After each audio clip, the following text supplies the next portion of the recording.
Evidently, it's time. Welcome back to another edition of Jim Fixes Things. Sort of. This thing has been wonky for some time. Even a little wonky as far as trying to keep it straight. It needs some work. Luckily, I fix things. Sometimes. But first, I have to fix something I've already fixed. Twice. I probably should explain that. This is my wife's garden for her monarch butterflies. This is the initial fencing that I did for it. She wanted it a little bit bigger, so then I had to go around. So that's my second fix. Now, my final fix, I hope. That I will fix with that, and these. Need to make a gate right here. And I think I've got an ingenious way to do it. We'll have to see. You can see how I've got that zip tied and that zip tied to this fencing. What I plan to do is put this here.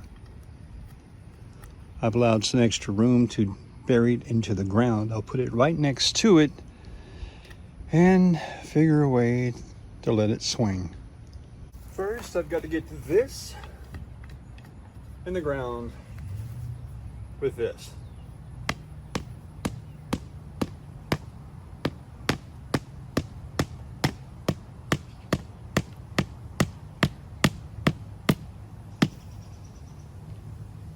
Work it loose.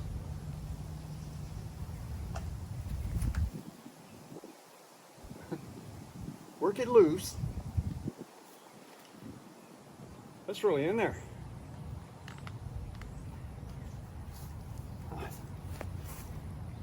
There. Okay. Now that I've got the place for it to be, all I have to do is zip tie this together and eventually cut it. And it should act like a swing out door. I'm hoping.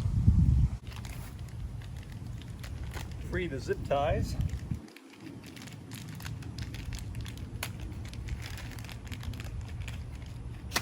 And start zip tying.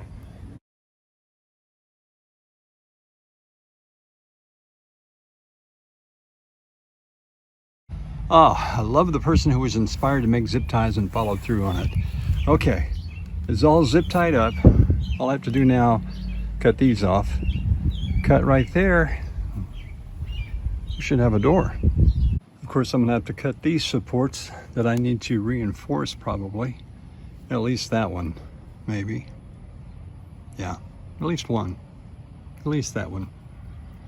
Okay, all trimmed except for these two. I added these zip ties to reinforce this because when I cut that, of course, that would fall or just not do any good and refuse to keep the rabbits out. I'm not sure if this is wire, but it's a little more than I think my wife's scissors wanted to handle.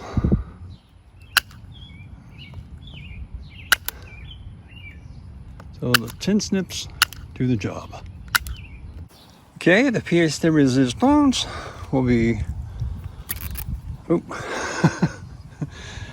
another zip tie. Not a handyman, folks. Again, you have to watch this channel on the hope you'll see something entertaining, because you're probably not going to really learn how to fix anything. And there it is. Brings it all together. Pop this off and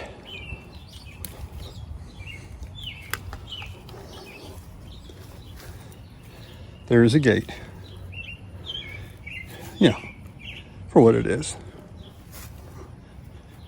It works.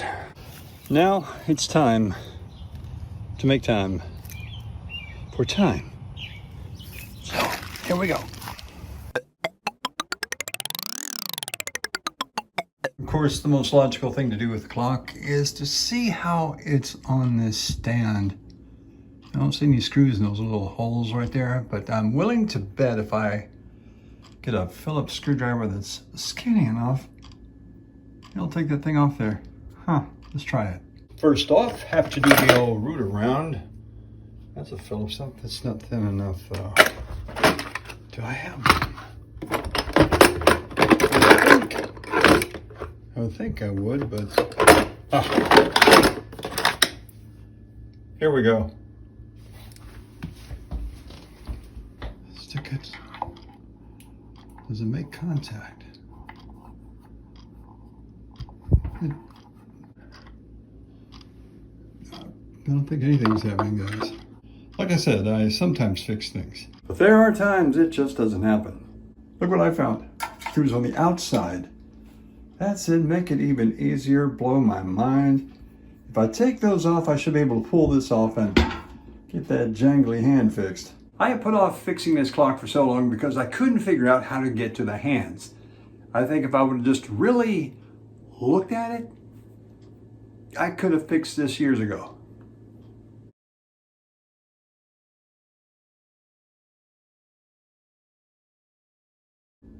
Much better now. I can actually touch the hour hand. Okay, now to get it apart and fix it. Does this pop off? I think this pops off. It does. And that comes off. Come on. Oh, neither one of them work now. Come on. I didn't say it today, but you should be watching this channel for entertainment value and not for the idea that you might actually learn something, because, well, this might be where the flathead screwdriver comes in handy. Just a little bit of pry, maybe. Oh, come on, Jim. This is this is supposed to be straightforward. Haha! Blinked and you missed it, didn't you? Got both of them off. Now to put them back on correctly, so they'll tell the time. Just a few seconds and I'll have this all together and we can discover what time it is together. Ooh, that shouldn't have happened. The thing about these hands too is they're completely round. It doesn't look like there'd be a fitting it would adapt to, but it doesn't want to adapt. So this is taking a lot more time than I thought it would. I have faith in you. You can do this. I keep bending the hands and that's not really helping any. Come on. Come on. I'm just trying to force it on. And the hour hand seems to get pretty tight. I can hear it. It makes the clock make noise. Now let's see what we can do with this one. Is that it? Back to the drawing board. It appears to be something with the clock mechanism itself. I'm going to take the actual clock mechanism out and see if I can't figure out why that hand won't tighten or what's wrong with that mechanism. It just has one little keeper nut right here. Should be able to just take it off.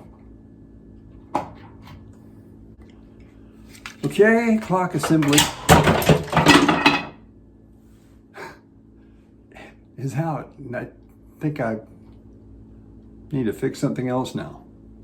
I'm taking the cover off the clock and you're probably wondering, Jim, why don't you just buy another clock assembly?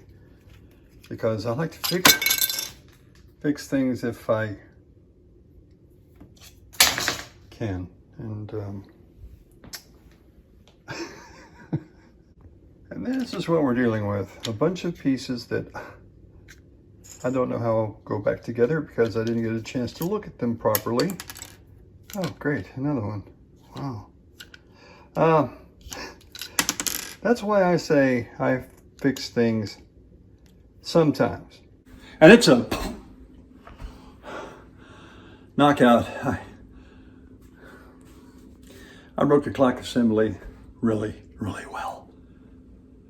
I just have to get another one. The computer part that came out, there's a chip in it. Didn't know that either. It's a battery operated clock. I didn't know it needed a chip.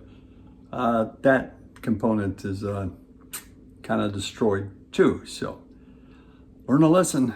Sometimes it's just easier to go down to Hobby Lobby and get a new clock mechanism. I'm down for the count, Coach. I can't take no more. You did the best you could, kid. And for those of you who ever wanted to watch time fly, there you go.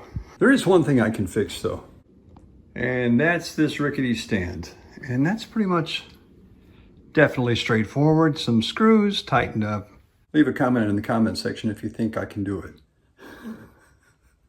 And I believe that's enough mayhem for the day. It is nice and tight now. A couple of screws.